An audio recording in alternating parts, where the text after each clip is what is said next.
Oh, I swear, there's more putzing around getting ready for a ride. If I didn't love it so much, I don't think I'd do it. Hi there, fellow riders, folks that like to be in the wind like me. And for those of you who are subscribers, welcome back. Casual viewers, welcome here for the first time maybe. Glad to have you along. In my last video, I was talking about the Can-Am Ryker. Now, unfortunately, I didn't have one in front of me, and I haven't ridden one. So, my opinion is basically just what I can intuit from looking it over and watching videos from people who have ridden it. It looks like a pretty cool little bike. Back in June of 2017, I was realizing that I wasn't going to be good on two wheels anymore, and the trike was probably the right answer. If that Ryker had been available, I wonder if I would have given that a serious look over.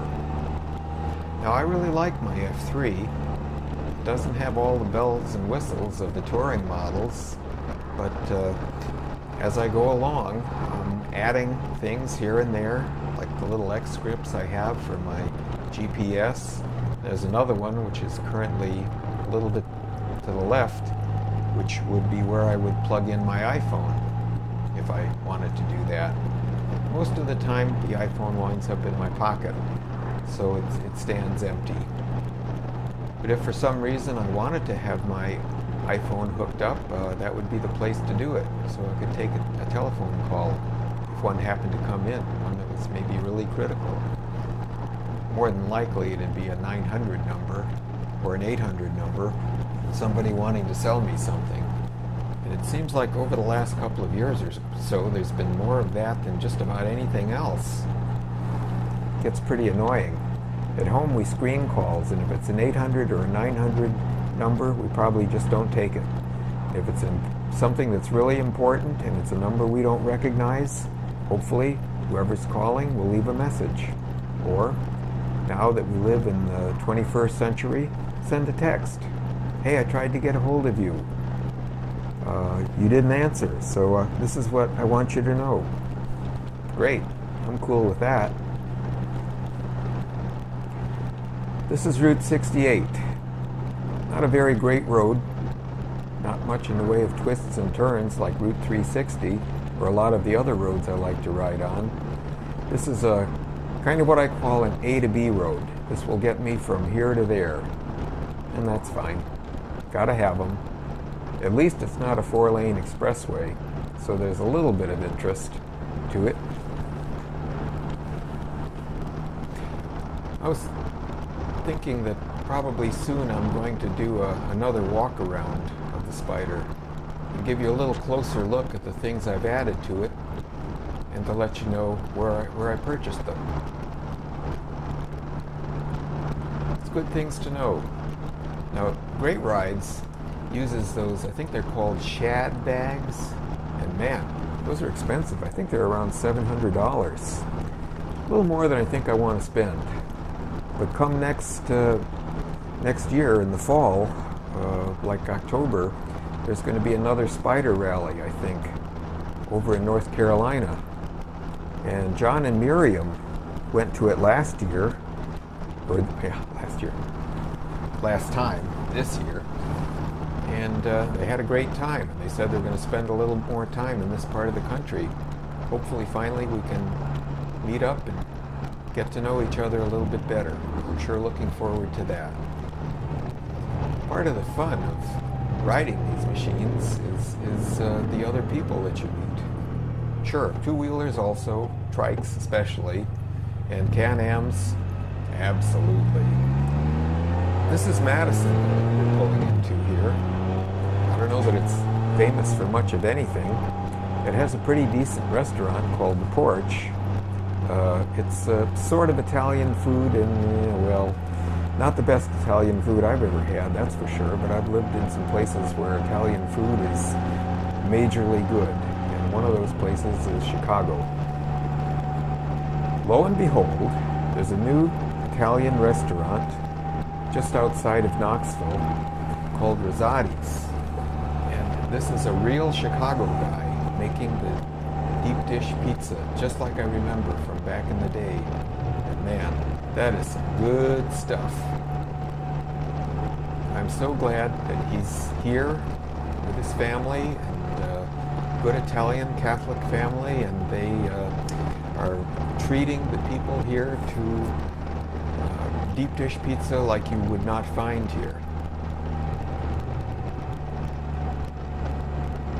Everybody that likes pizza probably thinks the pizza that is the best is the pizza that they make near where they live. Deep dish Chicago is something special, but I have a neighbor that likes pizza from Detroit. Well, Sarah and I picked up a deep dish from Detroit, but of course in the frozen food section, and I'm sure it was there at our local Kroger's by popular demand. Because my neighbor, every time he goes up to Detroit, he brings a frozen one back to get a little taste of home. Well, and of course, he thinks that's the best. Of course, I mentioned that Chicago style pizza is the best. But way back when we lived in the Syracuse area, there was a little mom and pop restaurant that made, I thought, was the best pizza ever. And we would go on a Friday evening after the workday was over and get one. Believe me, their pizza and 2 beers you could pay for with a $5 bill plus tip. Times have sure changed, haven't they? If you could find something like that today, you'd be very fortunate indeed. And you'd probably be in the twilight zone. Well, I'm on Route 411 now, which is 4 lanes, but not limited access. And it's another one of those boring straight roads that you use to get from here to there.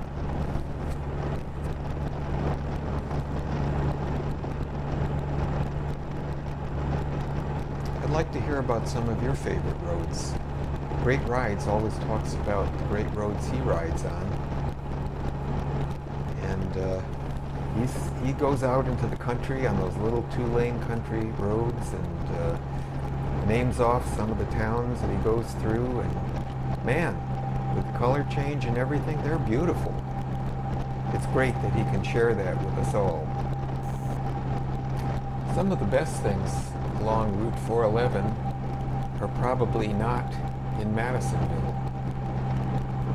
For example, a little farther down the road is a place called Benton's, and it has some really great ham.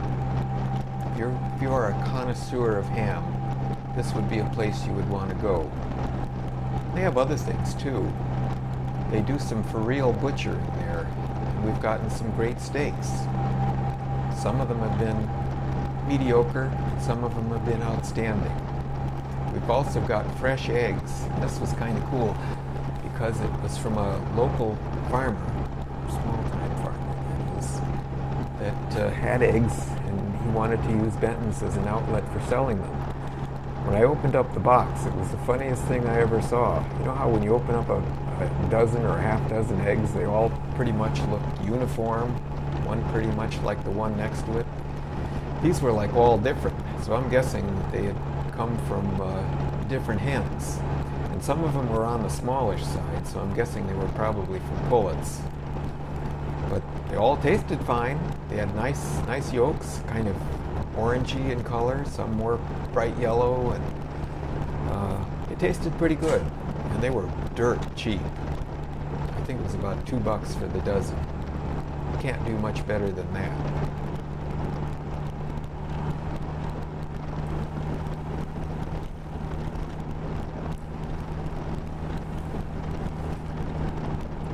I'm wondering how much longer the riding season is going to be this year.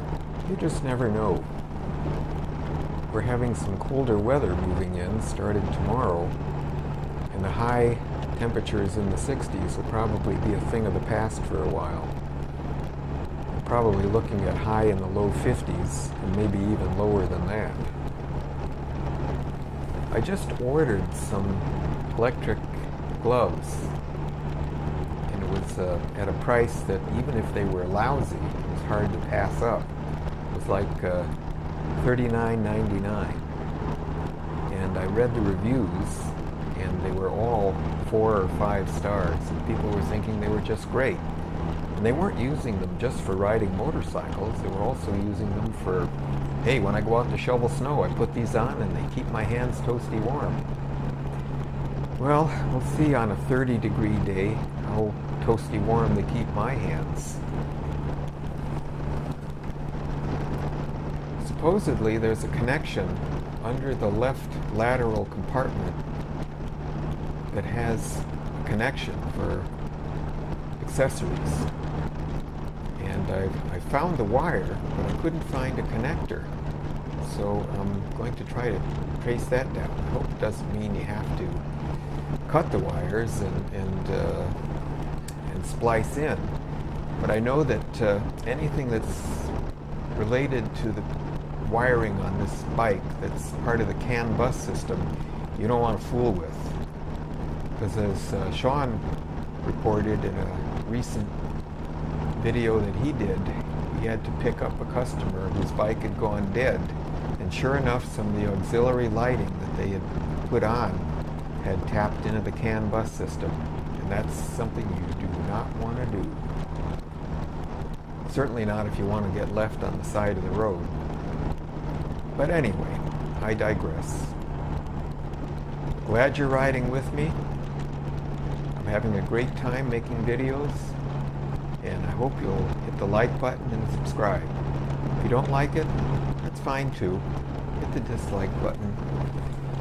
I know we don't all like the same things. But anyway, I appreciate you riding along with me. Have a great day.